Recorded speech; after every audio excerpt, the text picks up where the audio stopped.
따끈한 국물 냄새가 은은하게 퍼지던 늦은 오후였다. 박하리는 허리에 비닐 앞치마를 둘러매고 손에는 커다란 국자를 쥔 채 서 있었다. 손끝에는 굳은 살이 박여 있었지만 그 손길만큼은 누구보다도 따뜻했다.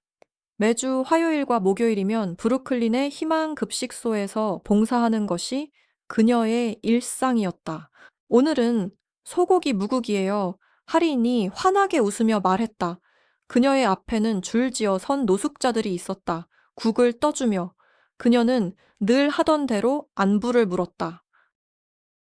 마이클 씨, 어제 병원은 다녀오셨어요.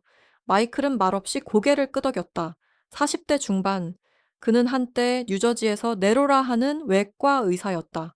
그러나 한 건의 의료사고로 환자를 잃고 모든 것이 무너져 내렸다. 가족도, 명예도, 직업도 한순간에 사라졌다. 그리고 무엇보다 자신에 대한 믿음까지 잃어버렸다. 그런 그에게 하리는 유일하게 붙잡을 수 있는 끈이었다. 고마워요, 판사님. 마이클이 조심스레 말했다. 여기서는 그냥 할인이라고 불러주세요. 우리 모두 똑같은 사람이잖아요. 할인은 부드럽게 웃었다.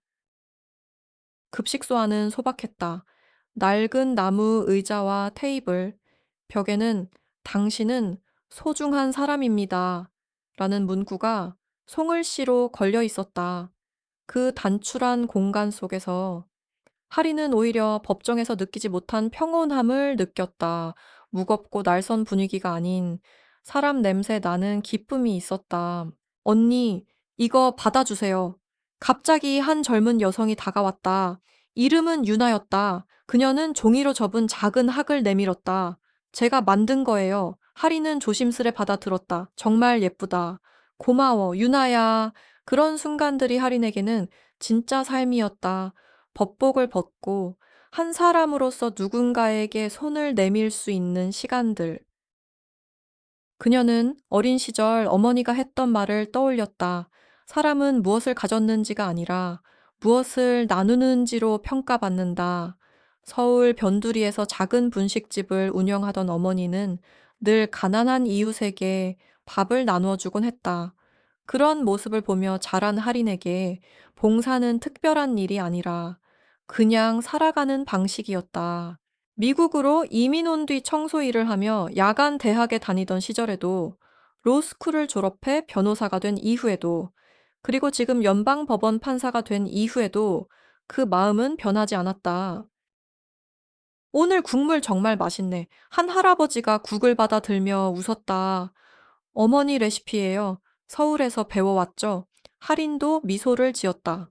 창밖에서는 시원한 바람이 불어왔다. 멀리 맨해튼 고층 빌딩들이 보였지만 이곳만큼은 다른 세계였다. 돈이나 권력이 아니라 사람의 온기가 흐르는 공간. 그러나 그 평온함은 오래가지 않았다. 까만색 벤츠 한 대가 급식소 앞에 멈춰 섰다. 차 문이 열리고 60대 초반으로 보이는 여성이 내렸다. 잘 재단된 고급 정장, 반짝이는 보석, 그리고 차가운 표정. 그녀는 선글라스를 벗고 급식소 건물을 위아래로 훑어봤다. 그 눈빛 속에는 명백한 혐오가 담겨 있었다. 마치 더러운 것을 본 듯 코끝이 살짝 찡그려졌다. 클라라 민턴, 뉴욕 부동산 재벌이자 지역개발 사업의 주도자였다. 그녀의 이름은 이 일대에서 모르는 사람이 없을 정도였다. 그리고 지금 그녀의 시선은 희망 급식소 위에 꽂혀 있었다. 여기가 그 흉물 맛집 클라라는 곁에 선 남성 직원에게 물었다. 네, 회장님, 당장 철거 계획 세워. 이런 건 이 동네에 필요 없어. 하리는 안에서 그 모습을 바라봤다. 설명할 수 없는 불길한 예감이 스쳤다. 그때 마이클이 다가와 낮은 목소리로 물었다. 저 여자가 누군지 알아요, 아뇨? 뉴욕에서 제일 영향력 있는 개발업자예요. 좋은 일로 온 건 아닐 거예요. 예감은 맞았다. 클라라는 곧장 급식소 문을 밀치고 들어왔다. 구두 굽이 바닥을 강하게 울렸다. 순간 안의 공기가 얼어붙었다. 몇몇은 본능적으로 고개를 숙였다. 여기 책임자 누구죠? 날카로운 목소리.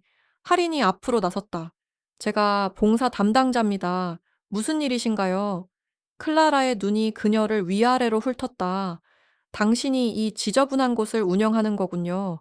지저분하다고요. 할인의 표정에 놀라움이 번졌다. 이곳은 도움이 필요한 분들에게 도움. 클라라가 코웃음을 쳤다. 이런 쓰레기들한테 무슨 도움이 필요해요?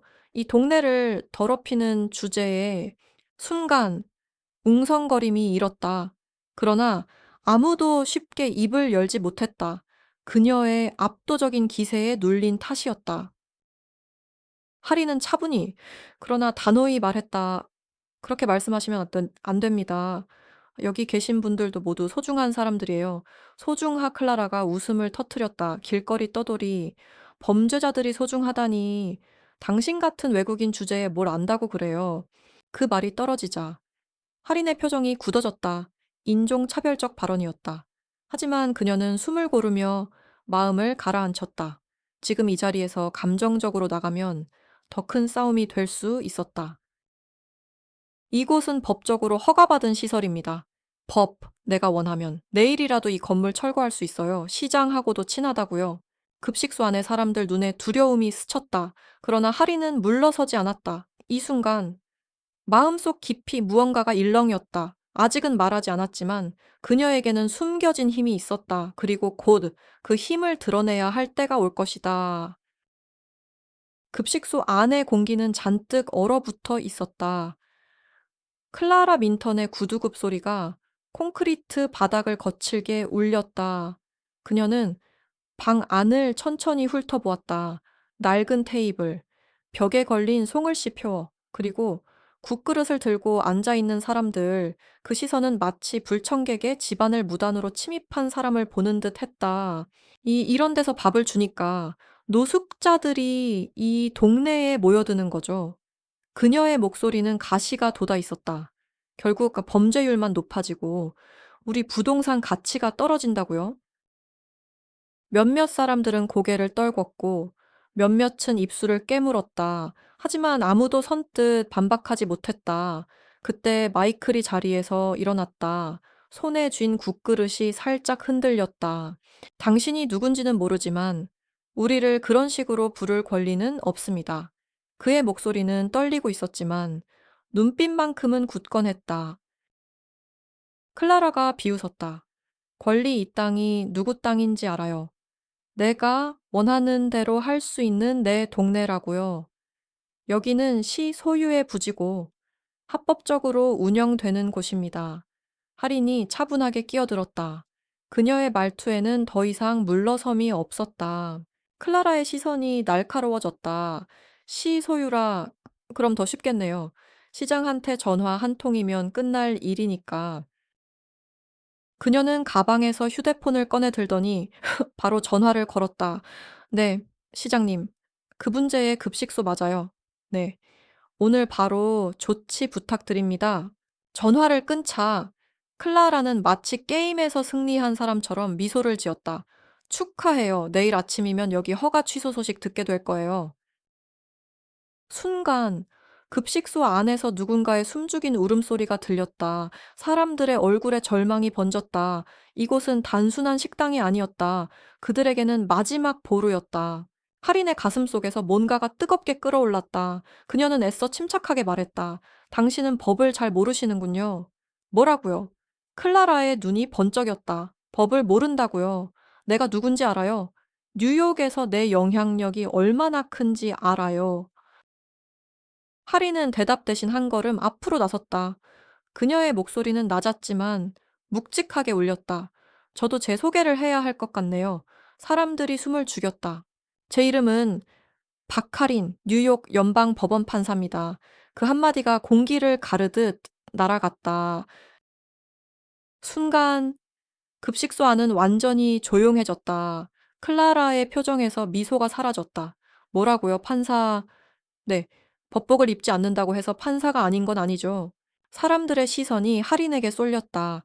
마이클이 믿기 힘든 듯 물었다. 정말 판사님이었어요. 여기선 그냥 할인이지만. 법정에서는 분명 판사입니다.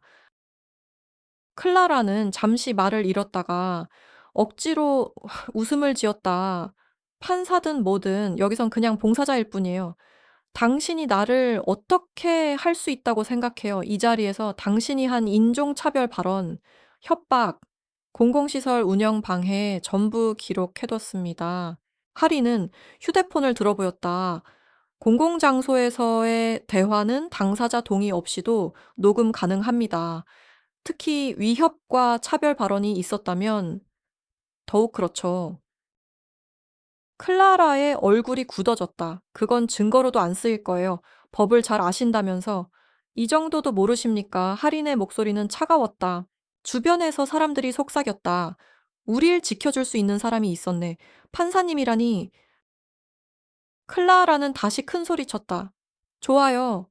당신이 판사라도. 내 변호사들이 당신보다 더 유능해요. 그리고 내 인맥은 당신 상상 이상이에요. 할인이 눈을 가늘게 뜨며 말했다. 부패방지법과 공직자윤리법, 얼마나 아십니까? 시장과의 유착, 불법 허가, 취소, 압력, 공공시설 방해, 이건 형사처벌 대상입니다. 클라라의 입술이 굳게 다물어졌다. 그녀는 처음으로 진짜 위협을 느끼고 있었다.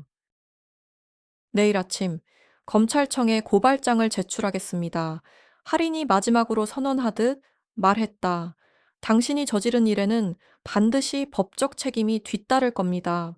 클라라는 숨을 거칠게 몰아쉬었다. 지금까지 자신이 쥐고 있던 힘이 한순간에 무너져 내리는 듯한 기분이었다. 하리는 국자를 내려놓고 사람들을 향해 부드럽게 말했다. 걱정 마세요. 이곳은 지켜질 겁니다. 급식소 안에 조심스러운 안도의 숨소리가 번졌다.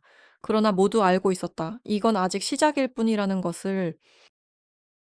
며칠 후 뉴욕 연방법원 회색 대리석 벽이 위험을 뿜어내는 법정 안은 이른 아침부터 사람들로 붐볐다. 기자들, 인권단체 회원들, 그리고 희망급식소 이용자들까지 방청석을 가득 메웠다. 사건이 지역 뉴스와 SNS를 통해 확산되면서 이 재판은 단순한 민원이 아니라 사회적 관심사로 떠올랐다. 피고석에는 클라라 민턴이 앉아 있었다. 불과 며칠 전까지만 해도 고급 브랜드로 치장했던 그녀였지만 오늘은 수수한 검은 정장을 입고 있었다. 그러나 표정에는 여전히 불안과 불만이 교차하고 있었다. 옆자리에는 비싼 수임료로 유명한 변호사가 앉아 있었지만 그 역시 긴장감을 감추지 못했다. 기립해 주십시오. 법정 경위의 목소리에 모두가 일어섰다. 검은 법복을 입은 박하린 판사가 입장했다. 법정 한가운데 자리한 그녀의 모습은 급식소에서의 따뜻한 봉사자와는 전혀 다른 날카롭고 권위 있는 법관이었다. 할인의 시선이 피고석을 스쳤다. 클라라와 눈이 마주쳤지만 클라라는 곧 고개를 돌렸다. 피고 클라라 민턴에 대한 인종차별 발언 및 공공 업무 방해 사건을 시작하겠습니다. 할인의 목소리가 법정을 울렸다. 검사가 자리에서 일어나 공소 사실을 읽었다. 피고는 합법적으로 운영 중인 희망급식소에서 봉사자 및 이용자들에게 인종차별적 발언을 하였으며 위협과 협박으로 운영을 방해하였습니다. 또한 공직자와의 유착을 통해 불법적으로 허가 취소를 압박하려 한 혐의를 받습니다. 피고 측 변호사가 즉시 반박에 나섰다. 재판장님, 저희는 피고가 순간적인 감정에 휩쓸려 부적절한 말을 한 것은 인정합니다. 하지만 이는 계획적 범죄가 아니라 일시적인 분노의 표출이었습니다. 하리는 감정을 드러내지 않은 채 차분히 고개를 끄덕였다. 증거를 제시해 주시죠. 검사가 노트북을 켰다. 잠시 후 법정 스피커에서 녹음된 목소리가 흘러나왔다. 당신 같은 외국인 X? 뭘 안다고 이런 쓰레기들. 기생충들 때문에 동네가 망하는 거예요. 녹음 속 클라라의 목소리는 날카롭고 선명했다. 방청석에서 낮은 탄식이 새어 나왔다. 마이클이 주먹을 꼭 쥐었고 유나는 고개를 떨군 차에 눈을 감았다. 클라라는 손으로 얼굴을 가렸다. 변호사가 작게 속삭였지만 그녀는 대답하지 않았다. 하리는 잠시 침묵하다가 입을 열었다. 피고. 방금 재생된 음성이 본인 것이 맞습니까?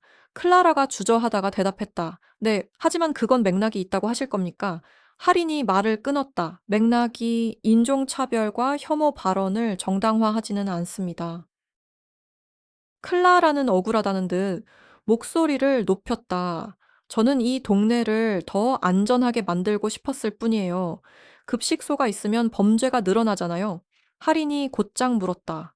그 근거를 제시해 주시죠. 급식소가 범죄와 직접적인 상관관계가 있다는 통계나 연구 자료가 있습니까? 클라라는 대답하지 못했다. 검사가 다시 일어섰다. 증인 마이클 하늘 호출합니다. 마이클이 방청석에서 나와 증인석에 섰다. 그는 여전히 초라한 재킷을 입고 있었지만 눈빛만큼은 흔들림이 없었다. 증인, 사건 당일 상황을 말씀해 주시겠습니까? 마이클은 숨을 고르고 말했다. 그날 클라라 씨는 급식소에 들어오자마자 우리를 쓰레기라고 불렀습니다. 저는 그 자리에서 반박했고, 그때부터 인종차별적인 발언이 이어졌습니다. 그 발언이 증인에게 어떤 영향을 미쳤습니까? 수치스러웠습니다. 하지만 할인 판사님이 나서서 우리를 지켜주셨습니다. 마이클의 시선이 할인을 향했다. 법정 안의 공기가 묵직하게 내려앉았다. 다음 증인은 유나였다. 그녀는 작은 목소리로 말했다. 저는 그날 클라라 씨가 할인 언니를 모욕하는 걸 직접 들었습니다. 그때 알았어요. 할인 언니가 판사라는 걸. 그전에는 그냥 저희랑 밥 먹고 같이 웃어주는 언니였거든요. 할인의 표정이 잠시 부드러워졌다. 하지만 곧 판사로서의 냉정한 표정으로 돌아왔다. 피고, 최후 진술을 하시겠습니까? 할인의 물음에 클라라가 자리에서 일어났다. 재판장님, 저는 제 말이 얼마나 상처를 줄 수 있는지 몰랐습니다. 저는 그저 제 사업을 지키고 싶었을 뿐입니다. 하지만 지금은 알겠습니다. 제가 틀렸다는 거를. 할인은 그녀를 뚫어지게 바라봤다. 당신의 행동은 단순한 실수가 아니라 권력과 편견에서 비롯된 의도적인 차별이었습니다. 하지만 법은 잘못을 깨닫고 변화할 기회를 주기도 합니다. 방청석이 숨을 죽였다. 피고 클라라 민턴에게 벌금 10만 달러와 공공봉사 1천 시간을 선고합니다. 공공봉사 장소는 희망 급식소로 한정합니다. 할인의 망치 소리가 법정을 울렸다. 순간 방청석에서 박수가 터져 나왔다. 마이클은 유나와 눈을 마주치며 미소를 지었다. 클라라는 굳은 표정으로 서 있었지만 그 눈동자 속에는 처음 느끼는 혼란이 스쳐 지나갔다. 하리는 판사석에서 일어나며 마지막으로 말했다. 법은 약자를 지키기 위해 존재합니다. 그리고 오늘 그 원칙을 지켰습니다. 판결이 내려진 지 일주일 후 브루클린 희망 급식소 앞에 익숙한 검은색 벤츠가 조심스럽게 멈춰 섰다. 운전석에서 내려 뒷문을 연 사람은 다름 아닌 클라라 민턴이었다. 이번엔 법정에서처럼 수수한 차림이었지만 그 단정한 옷차림 속에도 어딘가 불편한 기색이 묻어났다. 그녀는 잠시 급식소 건물을 바라보다가 깊게 숨을 들이쉬었다. 안으로 들어서자 평소처럼 분주하게 움직이는 봉사자들과 따뜻한 국물 냄새가 그녀를 맞았다. 어서 오세요. 카운터 뒤에서 유나가 밝게 인사했지만 목소리에는 약간의 경계심이 묻어났다. 오늘부터 봉사하러 왔어요. 클라라는 어색하게 대답했다. 뒤쪽에서 마이클이 나타났다. 그는 잠시 클라라를 바라보다가 무표정하게 말했다. 앞치마는 저쪽에 있어요? 오늘은 야채 씻는 일부터 하시죠. 클라라는 앞치마를 매는 것도 서툴렀다. 손목에 묶는 끈이 자꾸 헐거워졌고 장갑도 잘 맞지 않았다. 그녀는 손에 물이 닿자마자 작은 소리를 내며 움찔했다. 차가운 물속에서 시금치를 씻는 일은 생각보다 훨씬 느리고 힘들었다. 그 모습을 멀리서 보고 있던 할인이 다가왔다. 처음이라 쉽지 않죠. 클라라는 대답 대신 짧게 고개만 끄덕였다. 하지만 조금만 지나면 손에 익어요. 사람들과 대화하면서 하다 보면 금방 끝납니다. 하리는 부드럽게 말했다. 그러나 그 눈빛 속에는 판사로서의 단호함이 여전히 남아 있었다. 점심 배식 시간이 다가오자 클라라는 배식대를 맡았다. 앞에 선 한 노숙자가 그녀를 바라보며 말했다. 지난번 그 부자 아줌마 아니요 순간 급식소 안의 공기가 묘하게 굳어졌다. 클라라는 잠시 말이 막혔지만 곧 조심스레 국을 떠 그 사람의 그릇에 담았다. 어, 네. 하지만 오늘은 여기 봉사자입니다. 그 말에 노숙자는 고개를 끄덕이며 자리에 앉았다. 작은 변화였지만 그 자리에 있던 몇몇 봉사자들은 놀란 표정을 감추지 못했다. 며칠이 지나자 클라라는 점점 일을 익혔다. 처음에는 시계를 자주 보던 그녀가 이제는 함께 일하는 봉사자들과 간단한 농담을 주고받기 시작했다. 하리는 그런 변화를 눈여겨보았다. 하루는 설거지를 하던 클라라가 불쑥 물었다. 하린 판사님, 왜 이런 일을 계속하세요? 법정에서 일하는 것만으로도 충분히 바쁘실 텐데. 하리는 잠시 손을 멈추고 창밖을 바라봤다. 여기서 만나는 사람들을 보면 제가 더 배웁니다. 법정에선 사건과 증거로만 사람을 보지만 여기선 그 사람의 하루와 마음을 볼 수 있거든요.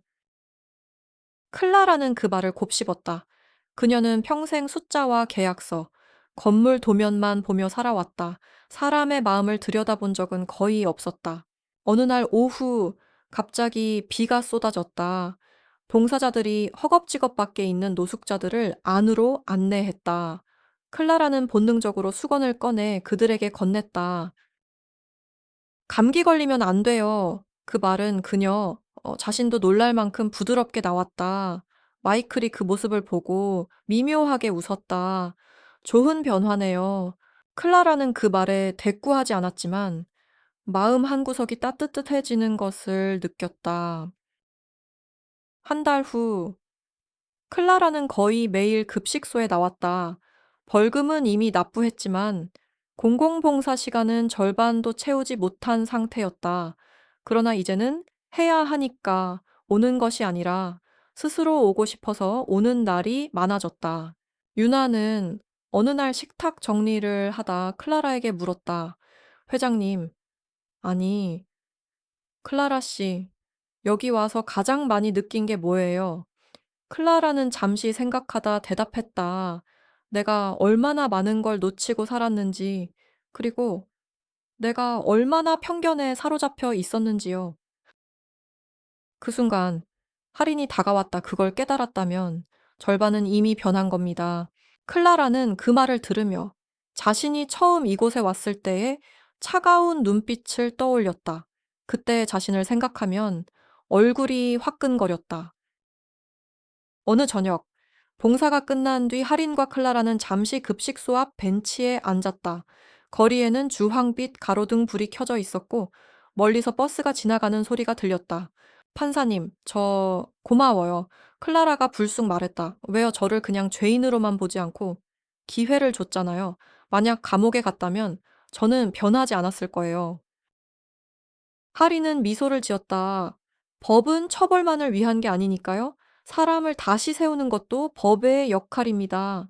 그 대화 이후 클라라는 봉사에 더욱 열심이었다. 이제는 새로운 사람들에게 먼저 다가가 인사를 건넸고 재료를 나르고 무거운 쓰레기 봉투도 직접 들었다. 봉사자들 사이에서도 그녀를 대하는 태도가 변했다. 처음엔 불신과 경계로 가득했지만 이제는 함께 웃고 일하는 동료가 되었다. 그 무렵 희망 급식소에 대한 지역사회의 관심이 커졌다. 언론은 클라라의 변화를 기사로 다뤘고 더 많은 시민들이 봉사에 참여하기 시작했다. 급식소에는 매주 새로운 얼굴들이 나타났고 기부금도 늘어났다. 하리는 그 변화를 보며 조용히 마음속으로 다짐했다. 이곳을 그리고 여기에 오는 모든 사람을 끝까지 지키겠다. 하지만 그녀도 알고 있었다. 아직 끝난 것이 아니라는 것을. 법정은 사건을 마무리했지만 세상의 편견과 싸움은 계속될 것이었다. 그리고 그 싸움에 함께할 사람들이 이제는 더 많아졌다는 사실이 그녀를 미소 짓게 했다. 그날 이후 희망급식소는 눈에 띄게 달라졌다. 벽 한쪽에는 시민들이 보내온 감사 편지가 가득 붙었다. 당신들 덕분에 다시 살아갈 용기를 얻었습니다.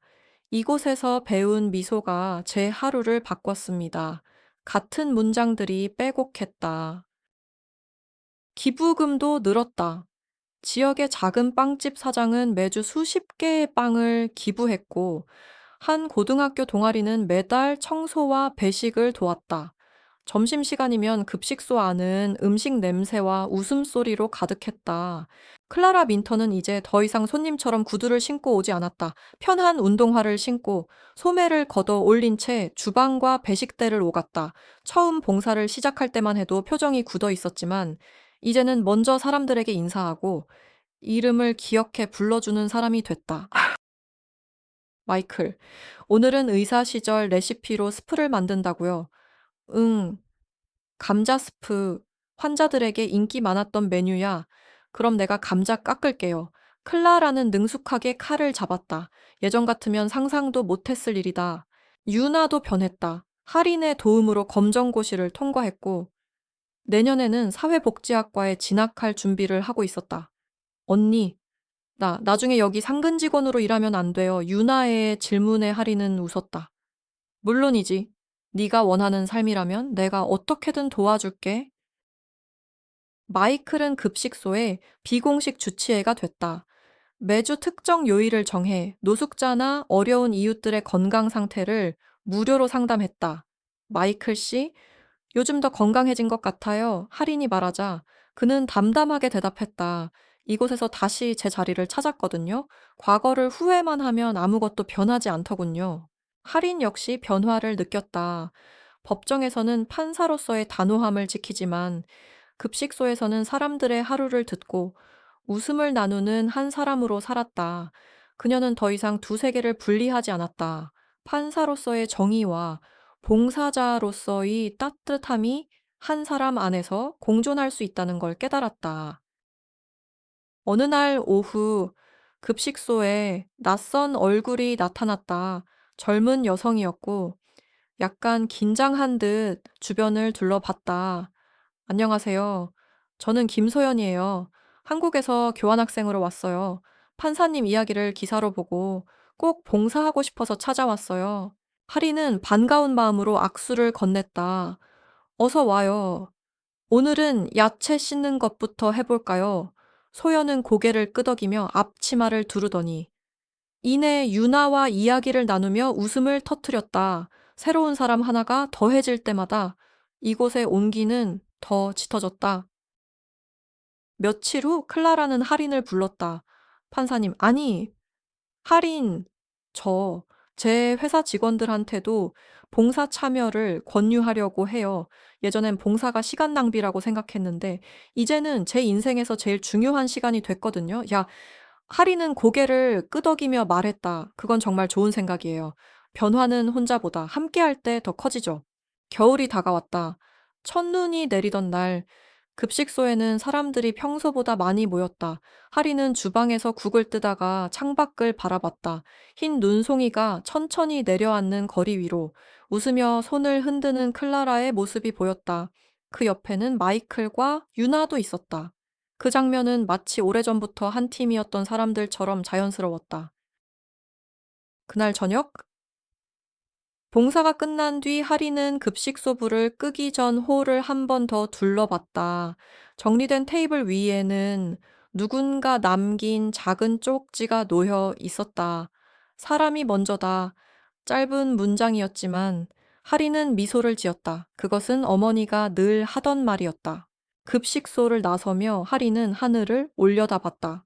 별빛 사이로 눈송이가 흩날리고 있었다. 그녀는 조용히 속삭였다. 내일도 그리고 그 다음 날도 계속. 멀리서 클라라가 손을 흔들었다. 할인. 내일 봐요. 유나와 마이클도 함께 웃었다. 할인은 손을 흔들며 대답했다. 네, 내일 봐요. 그렇게 하루가 저물었다. 하지만 이곳에서의 하루는 끝이 아니라 새로운 희망의 시작이었다.